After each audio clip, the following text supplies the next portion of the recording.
আচ্ছা, আগের দিন আমরা করেছিলাম 48 পেজের অ্যাক্টিভিটি 6 পর্যন্ত, এইটা অবধি। তো আজ এই ওয়ার্ড্রোব থেকে পড়বো। আগে ওয়ার্ড্রোবটা পড়বো, কী রয়েছে, কী কী নতুন শব্দ আমরা শিখতে পাচ্ছি। এখানে প্রথমেই আছে অ্যানশিয়েন্ট। সিলেবিক ডিভিশন আছে, মানে আমরা উচ্চারণ কিভাবে করছি সেই অনুযায়ী সিলেবিক ডিভিশনটা ঠিক হয়। তাহলে অ্যানশিয়েন্ট আমরা যখন উচ্চারণ করি দেখবে অ্যানশিয়েন্ট, এইভাবেই উচ্চারণটা করি। অ্যানশিয়েন্ট মানে অ্যান আর শিয়েন্টের মাঝখানে একবার আমরা একটা শ্বাসবায়ু থাকে, মানে একটা ঠিক গ্যাপ থাকে। এটা বুঝতে পারবে, নিজেরা উচ্চারণ করলেই বুঝতে পারবে। আচ্ছা, এর মানে কি? ওল্ড বা প্রিমিটিভ, প্রাচীন। ইউজেজ, এই যে ইউজেজগুলো দিয়েছে তোমাদের এই বইয়ে, উইংস বইয়ের মধ্যে অনেক জায়গায় আছে মেক সেন্টেন্স। তাহলে এই মেক সেন্টেন্স করতে গেলে এই শব্দটা, এই যে অ্যানসিয়েন্ট শব্দটা কীভাবে ব্যবহার হচ্ছে, তোমরা কিন্তু এই ইউজেসগুলো যদি ভালো করে পড়ো বা ভালো করে প্র্যাকটিস করে এইগুলো দেখে নিজেরা বানাতে চেষ্টা করো, তাহলেই কিন্তু মেক সেন্টেন্স বানাতে পারবে, কোনো অসুবিধা হবে না। যেমন দেখো এখানে বলেছে Debangshu opened the ancient script very careful. Debangshu প্রাচীন স্ক্রিপ্ট বা পুঁথিটা খুব সাবধানের সঙ্গে খুলল। তাহলে এইভাবে তোমরা তৈরি করে করে নিজেরা দেখবে, খুব সোজা একটা সেন্টেন্স তৈরি করবে, কঠিন এমন কিছু করার দরকার নেই। দ্বিতীয় যেমন আছে ফেমাস, সিলেবিক ডিভিশন আছে দেখো, ফেমাস ফেমাস ফেমাস, FAMOUS এর মাঝখানে ঠিক একটা শ্বাসবায়ুটা গ্যাপ থাকছে, কারণ আমরা একসঙ্গে বলতে পারি না, একটা গ্যাপ নিয়ে বলি ফেমাস ফেমাস। যেখানে দেখো কোন জায়গাটায় জোর পড়ছে সেই অনুযায়ী সিলেবিক ডিভিশন হচ্ছে, নিজেরাই বুঝতে পারবে। ওয়েল নোন মানে বিখ্যাত, যেমন Darjeeling is famous for T gardens. তাহলে আমরা দেখতে পেলাম আমরা বাক্যের মধ্যে ফেমাসটা কীভাবে ইউজ করতে পারি। এই ইউজেসগুলোও কিন্তু সমান গুরুত্বপূর্ণ। Fresco, fresco a painting on the plaster of the wall, যাকে বাংলায় বলে দেয়াল চিত্র, দেয়ালে ছবি আঁকা থাকে তো, সেইগুলোকেই বলে fresco. The fresco paintings in this buildings are very nice and colourful. বলছে এই বাড়িটির বা এই বহুতলের দেয়াল চিত্রগুলি খুবই সুন্দর এবং রঙিন। আর্টিস্ট, আর্টিস্ট আর্টিস্ট উচ্চারণটার জন্য আমি বারবার জোর দিচ্ছি, সিলেবিক ডিভিশনটা ওইভাবেই করা। A person creates painting or drawing, শিল্পী। Madhu is a famous artist of our locality. Artist মানে যারা ছবি আঁকে, এই যে এখানে বলছে যারা ছবি আঁকে। তাহলে এখানে কি দিয়েছে দেখো, যে আমাদের এলাকায় মধু একজন বিখ্যাত চিত্রশিল্পী বা শিল্পী। স্কাল্পচার, স্কাল্পচার স্কাল্পচার মানে কি? Carving on wood or stone, ভাস্কর্য, ভাস্কর্য মানে যেটা আমরা কাঠ কেটে বা পাথর কেটে তৈরি করি। The sculptures of Ellora fascinate us. ইলোরার ভাস্কর্য আমাদের মুগ্ধ করে, ফ্যাসিনেট মানে মুগ্ধ করা। ন্যাচারাল, ন্যাচারাল অরিজিনাল, স্বাভাবিক। Everyone likes to live in the natural environment. সবাই স্বাভাবিক পরিবেশে বসবাস করতে পছন্দ করে। এর পরের পেজে আছে দেখো রিদম। এই সিলেবিক ডিভিশনটা দেখো, রিদম আমরা একবারই উচ্চারণ করি, রিদম। রিদম মানে হচ্ছে প্যাটার্ন, ছন্দ। People love to dance to the rhythm of the drum. তাহলে কি বলছে, মানুষ ড্রামের ছন্দে, ড্রাম আমরা জানি একটা বাদ্যযন্ত্র, তাহলে ড্রামের ছন্দে নাচতে ভালোবাসে। কমিউনিটি, উচ্চারণ দেখো, কমিউনিটি, কমিউনিটি আমরা এইভাবে উচ্চারণ করি। 4টে সিলেবিক ডিভিশন দেখিয়েছে, আমরা কি করে বুঝবো যে কটা কি সিলেবিক ডিভিশন? দেখো, কমের পর একটা হাইফেন, MU মু এর পর একটা হাইফেন, NI নি এর পর একটা হাইফেন, TY এরপর TY। তাহলে একটা, দুটো, তিনটে, চারটে। তাহলে এখানে কমিউনিটিতে কটা সিলেবিক ডিভিশন আছে? 4টে। যেমন রিদমে দেখো কোনো মাঝখানে কোনো হাইফেন নেই, মানে আমরা একটা শ্বাসবায়ুতেই পুরোটা উচ্চারণ করতে পারি, এর মাঝখানে কোনো হাইফেন নেই। তাহলে এর সিলেবিক ডিভিশন একটাই। আগের পড়াগুলোই দেখো, ন্যাচারাল, NA তারপর একটা হাইফেন আছে, TU তারপরে একটা হাইফেন দিয়ে RAL, তাহলে 3টে সিলেবিক ডিভিশন আছে, 1 2 3। আচ্ছা, কমিউনিটি, গ্রুপ, গ্রুপ গোষ্ঠী, কমিউনিটি মানে হচ্ছে গোষ্ঠী। People of a community love to celebrate festivals together, তাহলে গোষ্ঠীর লোকেরা একসঙ্গে উৎসব পালন করতে ভালোবাসে। পপুলার, পপুলার, উচ্চারণ দেখো ঠিক উচ্চারণ করা যায় সিলেবিক ডিভিশন থেকে। পপুলার, 3টে সিলেবিক ডিভিশন আছে। ফেমাস, জনপ্রিয়। Milan is very popular among his classmates. Performance, performance দেখো পারফরমেন্স, 3টে সিলেবিক ডিভিশন আছে। প্রোডাকশান, পারফরমেন্স মানে প্রোডাকশান, উৎপাদন। Anima's performance on stage was excellent. Anima's stage performance ছিল এক্সিলেন্ট, স্টেজে যে পারফরমেন্স করেছিল, যদি আমরা এইখানের বাংলা শব্দার্থ ধরি উৎপাদন, স্টেজের উৎপাদন ছিল দারুণ, চমৎকার। থ্রিল্ড, থ্রিল্ড কথার থ্রিলটা কিন্তু আমরা একবারে উচ্চারণ করি, একটাই সিলেবিক ডিভিশন, থ্রিল্ড। আচ্ছা, থ্রিলটা হচ্ছে পাস্ট টেন্স। কেন পাস্ট টেন্স? কারণ ইডির যোগ হয়েছে দেখো লাস্টে, তাহলে এইটা হচ্ছে থ্রিল্ড কথাটা হচ্ছে পাস্ট টেন্স, পাস্ট টেন্সে আছে। আর যদি এর প্রেজেন্ট টেন্স কী হতো? থ্রিল, THRILL, থ্রিল হতো প্রেজেন্ট টেন্স, আর থ্রিল্ড হচ্ছে পাস্ট টেন্স। তাহলে থ্রিল্ড মানে এক্সাইটেড। যদি এখানে শুধু থ্রিল থাকতো তাহলে কিন্তু মিনিং হতো এক্সাইটেড হতো না। যেহেতু এখানে ইডি আছে থ্রিল্ডের পরে, পাস্ট টেন্সে আছে, তার জন্য দেখো মিনিংটাও এক্সাইটেডই লিখেছে। এক্সাইটেড মানে উত্তেজিত বা শিহরিত। The students are thrilled on winning the competition, তাহলে স্টুডেন্টরা প্রতিযোগিতা জিতে, ছাত্রছাত্রীরা প্রতিযোগিতা জিতে উত্তেজিত। ন্যারেটেড, ন্যারেটেড, দুটো সিলেবিক ডিভিশন আছে। এই ন্যারেটেডটাও কিন্তু পাস্ট টেন্সে আছে। ন্যারেট হচ্ছে প্রেজেন্ট টেন্স, ন্যারেটেড হচ্ছে পাস্ট টেন্স। টোল্ড, বর্ণিত। দেখো ন্যারেটেড যেহেতু পাস্ট টেন্সে আছে তার জন্য এই শব্দার্থটাও কিন্তু পাস্ট টেন্সে আছে। যদি থাকতো ন্যারেট, এটা হতো tell. The story was narrated earlier. আচ্ছা, এখানে অনেকে দেখেছি আমি মেক সেন্টেন্স করতে গিয়ে যে এটা ভুল করে, দ্য স্টোরি ওয়াজ ন্যারেটেডের ওয়াজটা লিখলো না, মানেটাই পুরো পরিবর্তন হয়ে গেল। যখন তোমরা বড় হবে, ন্যারেশন চেঞ্জ শিখবে, তখন দেখবে the story was narrated earlier by someone, মানে গল্পটা কেউ বলছে তোমাকে, গল্পটা কেউ বর্ণনা করছে। তাহলে এখানে বাই সামওয়ানটা দেওয়া নেই। ধরো আমি বললাম Ram narrates the story, narration চেঞ্জে পরে হবে the story was narrated by Ram. তাহলে তেমনি এখানে বাই রাম কে করেছে সেটা বলেনি, the story was narrated earlier, যে কেউ আমাকে গল্পটা বলতে পারে, কিন্তু কে বলেছে সেটা এখানে দেওয়া নেই। তাহলে এই ধরনের এরকম যখন তোমরা সেন্টেন্স তৈরি করবে তখন হবে the story was narrated someone by someone. Folk, folk একবারে উচ্চারণ করি, একটা শ্বাসবায়ুতে উচ্চারণ হয়। ইনফর্মাল, লোক, এই যে আমরা পড়েছি ফোক মিউজিক মানে লোকসঙ্গীত। ফোক মানে হচ্ছে ইনফর্মাল, মানে যেটা সাধারণ মানুষের, সেই জিনিসটাকে বলে folk. People love to listen to folk music, মানুষ লোকসঙ্গীত শুনতে ভালোবাসে। মিথোলজিক্যাল, মিথোলজিক্যাল, দেখো এখানে অনেকগুলো সিলেবিক ডিভিশন আছে, 5টা। মিথ ও লজিক্যাল, মিথ ও লজিক্যাল, মিথোলজিক্যাল, মিথোলজিক্যাল মানে ফ্যাবল্ড, পৌরাণিক।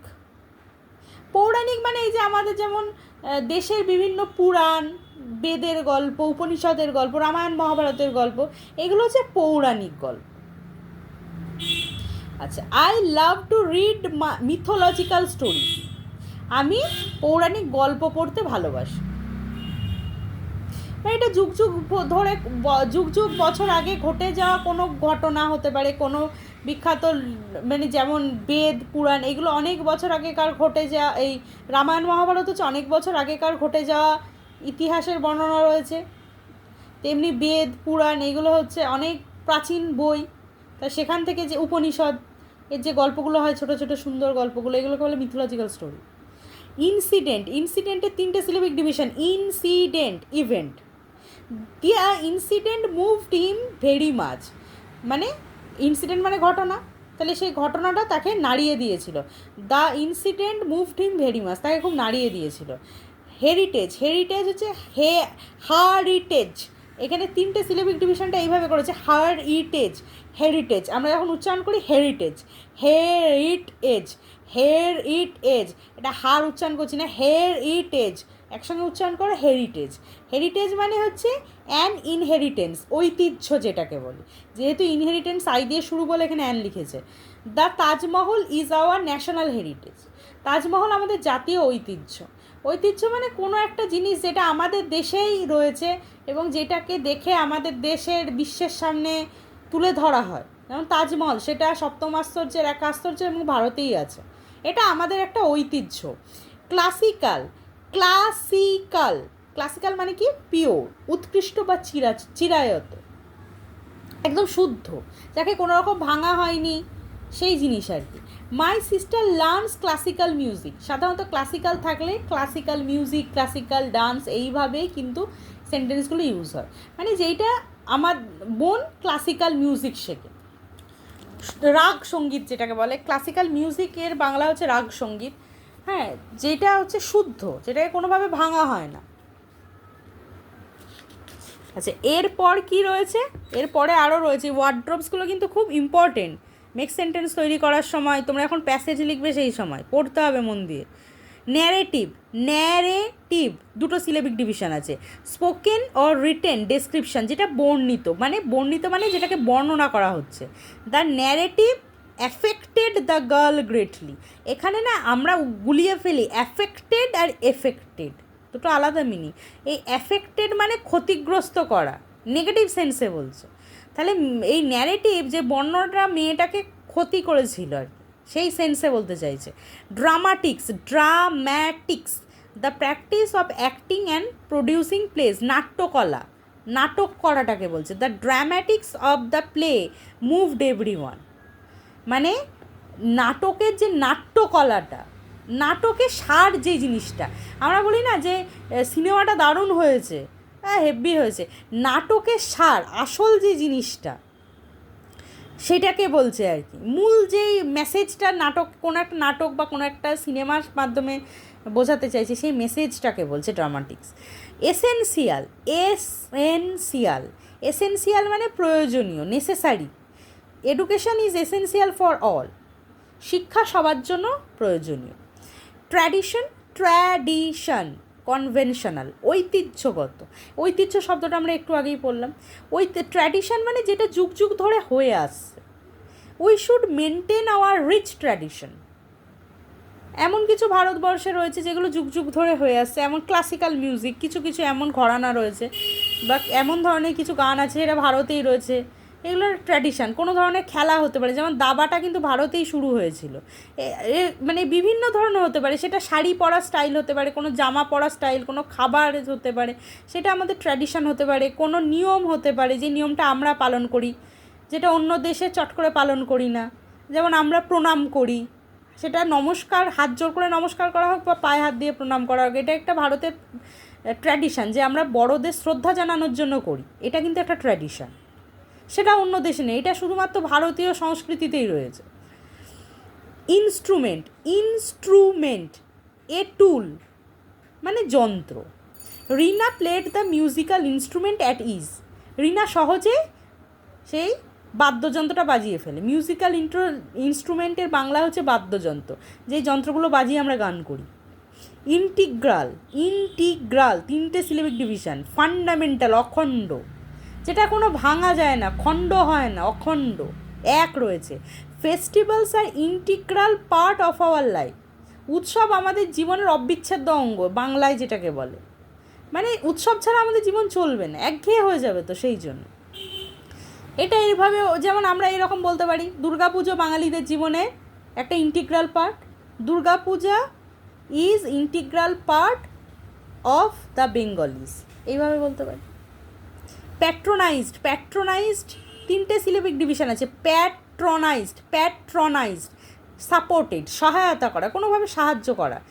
মিস্টার রয় প্যাট্রোনাইজড আওয়ার ইভেন্ট, সাধারণত প্যাট্রোনাইজড কথাটা ব্যবহার করা হয়, ধরো কেউ যখন কোনো জিনিসটা অর্গানাইজ করছে, বা কোনো জিনিসটাকে ফান্ড দিয়ে সাহায্য করছে, হতে পারে একটা অনুষ্ঠান হচ্ছে, বড় বড় অনুষ্ঠানে দেখবে কোনো একটা অ্যাওয়ার্ড অনুষ্ঠান হলো, কোনো একটা ফিল্মফেয়ার অ্যাওয়ার্ড যেগুলো হয়, সেখানে অনেকগুলো বড় বড় কোম্পানির নাম দেওয়া থাকে, হয়তো একটা সাবান কোম্পানির নাম, একটা শ্যাম্পু কোম্পানির নাম, এরা হয়তো ওই পুরস্কারগুলো দিচ্ছে বা ওইগুলো প্রেজেন্ট করছে, বলে দেখবে যে কোনো একটা বড় গানের কম্পিটিশানেও বলে এই পুরস্কারটা অমুক কোম্পানি দিচ্ছে, এইটা ওরা প্যাট্রোনাইজড করছে। সাধারণত আমরা যেই নাটক, সঙ্গীত, নাচ, আঁকা এইসব ক্ষেত্রে যখন কেউ কোনো ইভেন্ট অর্গানাইজ করে, প্যাট্রোনাইজ করা মানে টাকা পয়সা দিয়ে হেল্প হতে পারে বা অনুষ্ঠানটা অর্গানাইজ করার ক্ষেত্রে হতে পারে। আচ্ছা, এবার অ্যাক্টিভিটি 7-এ বলছে এই যে আমরা ওয়ার্ড্রোবের এতগুলো ওয়ার্ড পড়লাম, এর মধ্যে থেকে করতে হবে। তো আমি এখানে করে দিয়েছি মোটামুটি, তোমরা চেষ্টা করবে। The ruins of Hampi depict the ancient history of India. হাম্পির ধ্বংসাবশেষ, হাম্পি একটা জায়গার নাম, দক্ষিণ ভারতের একটা জায়গার নাম। হাম্পির ধ্বংসাবশেষ প্রাচীন ভারতের ইতিহাসকে ডেপিক্ট করে, তুলে ধরে। Van Gogh was a famous Dutch painter. Van Gogh একজন বিখ্যাত ডাচ পেইন্টার ছিলেন, শিল্পী ছিলেন, চিত্রশিল্পী, ডাচ চিত্রশিল্পী। ডেনমার্কের লোক, Dutch. Kalika Prasad Bhattacharya the famous folk singer died a premature day. Kalika Prasad ভট্টাচার্যের নাম অনেকেই জানি আমরা, উনি খুব নামকরা একজন লোকশিল্পী ছিলেন। প্রিম্যাচিওর ডেট মানে সময়ের আগেই যদি কেউ মারা যায়, অসময়ে মারা গেছিলেন, মানে উনি বাস্তবে অ্যাক্সিডেন্টে মারা যান, তার জন্যই বলছি উনি অসময়ে মারা যান। Ajanta caves are one of the finest example of sculpture of India. Ajanta গুহা, আমরা অজন্তা ইলোরার নাম পড়েছি, সেটা হচ্ছে স্কাল্পচার। কেন স্কাল্পচার আমরা কিন্তু পড়েছি, পাথর আর কাঠ খোদাই করা জিনিসকে বলে sculpture. Early morning exercise is essential for healthy lifestyle. একদম সকাল ভোরবেলা উঠে যে এক্সারসাইজ করি, আমরা ব্যায়াম করি, সেটা কিন্তু আমাদের হেলদি লাইফস্টাইলের জন্য এসেন্সিয়াল, জরুরি। আচ্ছা, এখানে দেখো এই যে একটা অ্যাক্টিভিটি 8 দিয়েছে, এই অ্যাক্টিভিটি 8টা আমি লিখিনি, ইচ্ছা করেই লিখিনি। অ্যাক্টিভিটি 8টা নিজেরা চেষ্টা করবে, কিছুই নেই। You have been admitted to a new school in class 5। বলছে তুমি ক্লাস 5-এ একটা নতুন স্কুলে ভর্তি হয়েছো। Write 6 or 7 sentences about how you feel in your new school. এবার তোমাকে 5 থেকে 6টা এমন সেন্টেন্স লিখতে হবে যে তুমি ওই নতুন স্কুলে গিয়ে কেমন অনুভব করছো, কেমন লাগছে তোমার নতুন স্কুল। এখানে পয়েন্টস দিয়েছে, এই পয়েন্টসগুলো সাহায্য নিয়ে লিখবে। যেমন changes in school building, school বিল্ডিংয়ের মধ্যে কী কী চেঞ্জ দেখতে পাচ্ছ, এটা কিভাবে লিখবে। ধরো প্রাইমারি স্কুলের থেকে আমরা যখন হাই স্কুলে যাই, হ্যাঁ, অনেক স্কুলেই আলাদা আলাদা হয়, অনেকে একটা হয়তো একটা একটা প্রাইমারি স্কুল পড়লো, পরে গিয়ে একটা অন্য নতুন স্কুলে ভর্তি হলো, তাহলে সেক্ষেত্রে বিল্ডিংটার কী কী চেঞ্জ হচ্ছে, বিল্ডিংটা বড় হয়, বা হাই স্কুলে ধর একটা বাগান আছে বা একটা খেলার বড় মাঠ আছে। নিউ ফ্রেন্ডস, সেখানে যে তুমি কতগুলো নতুন বন্ধু করলে সেটা লিখবে। নিউ টিচার্স, এবার সেখানে গিয়ে একটা নতুন স্কুলে গেলে নতুন নতুন শিক্ষক শিক্ষিকার সঙ্গে দেখা হয়, সেখানে কাকে কেমন লাগলো, কোন স্কুলে কোন স্যারের ক্লাস বেশি ভালো লাগছে, এগুলো এরকম করে লিখতে হবে। How did you feel to communicate with them, এই যে তুমি নতুন স্কুলে গিয়ে তোমার টিচারদের সঙ্গে কীভাবে কমিউনিকেট করছো, মানে কীভাবে কমিউনিকেট করছো, কার সঙ্গে কেমন কথা বলতে ভালো লাগছে, কার ক্লাসটা ভালো লাগছে, এইটা এইখানে লিখতে হবে। ছোট্ট করে লিখতে হবে, হয়তো 1 লাইনের মধ্যে লিখলে যে এই ক্লাসটা আমার করতে ভালো লাগে।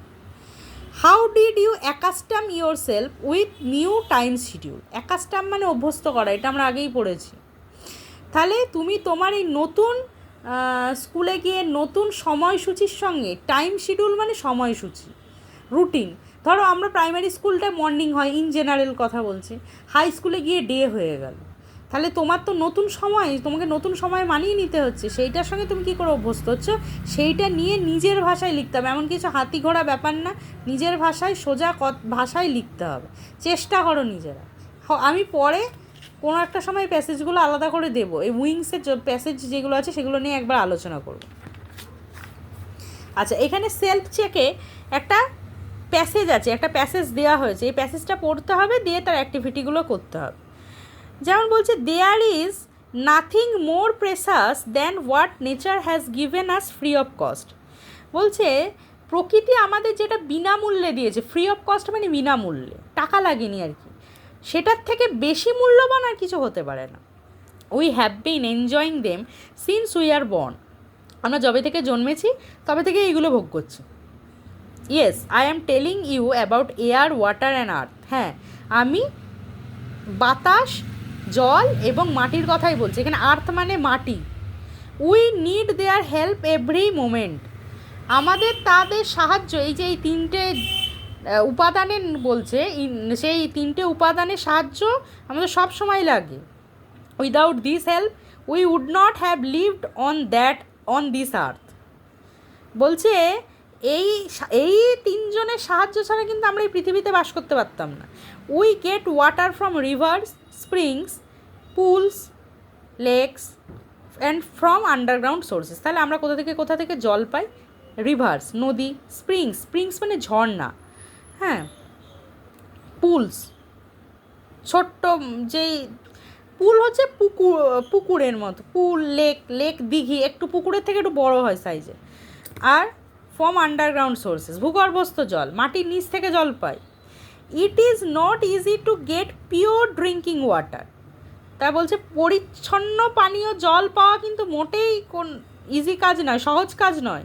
2/3 of the Earth's surface is covered with seawater, and about 30 to 30 grams of salt in 1 liter of seawater has made it unsuitable for drinking purpose. বলছে পৃথিবীর 2/3 হচ্ছে সমুদ্রের জলে ঢাকা, আর সমুদ্রের 1 লিটার জলে 30 থেকে 35 গ্রাম নুন থাকে।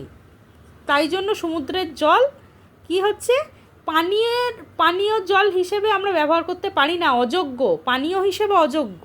অত নুন আমরা খেতে পারি নাকি 1 লিটার জলে? So we must be very কশাস in using portable water.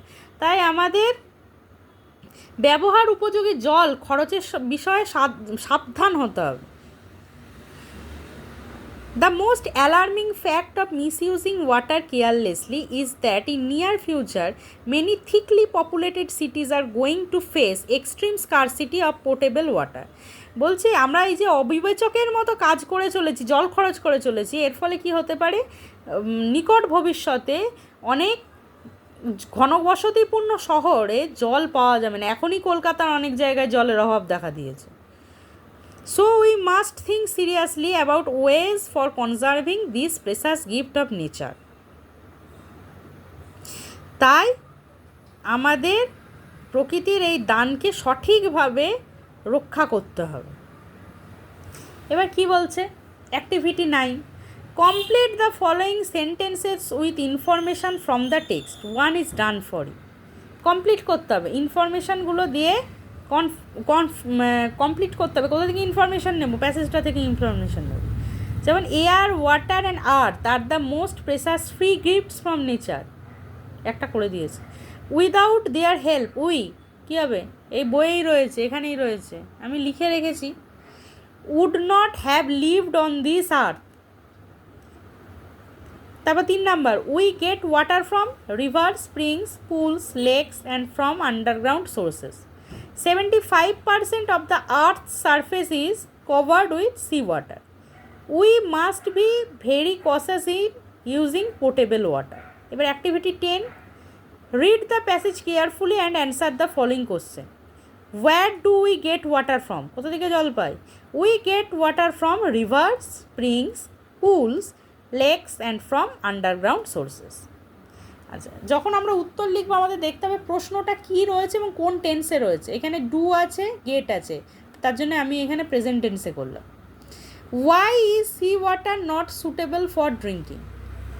সমুদ্রের জল কেন ড্রিঙ্কিংয়ের জন্য সুটেবল নয়? About 30 to 35 grams of salt in 1 liter of sea water has made it unsuitable. এটা বইয়ের লাইন তুলে দিয়েছে। What will happen if we misuse water carelessly? Carelessly মানে অবিবেচকের মতো। If we misuse water carelessly, then in near future, many thickly populated cities are going to face extreme scarcity of potable water. এখানে দেখো, এখানে প্রশ্নের মধ্যে রয়েছে if, আমি if দিয়েই শুরু করেছি। ইফ উই মিসইউজ ওয়াটার ক্যালাসলি, এই অবধি লিখেছি, দেন দিয়ে বাকিটা লিখেছি, কারণ ইফ থাকলে বিকজ হবে না, তাই দেন ইউজ করেছি। এবার হচ্ছে অ্যাক্টিভিটি 11। অ্যাক্টিভিটি 11-এ কী বলছে, fill in the blanks with suitable words from the passage. ওই প্যাসেজ যেটা পড়লাম সেখান থেকে সুটেবল ওয়ার্ড নিতে হবে টু মেক মিনিংফুল সেন্টেন্স। চলো দেখা যাক কী আছে। Taking junk food is unsuitable for health. Unsuitable কতটা রয়েছে ওখানে?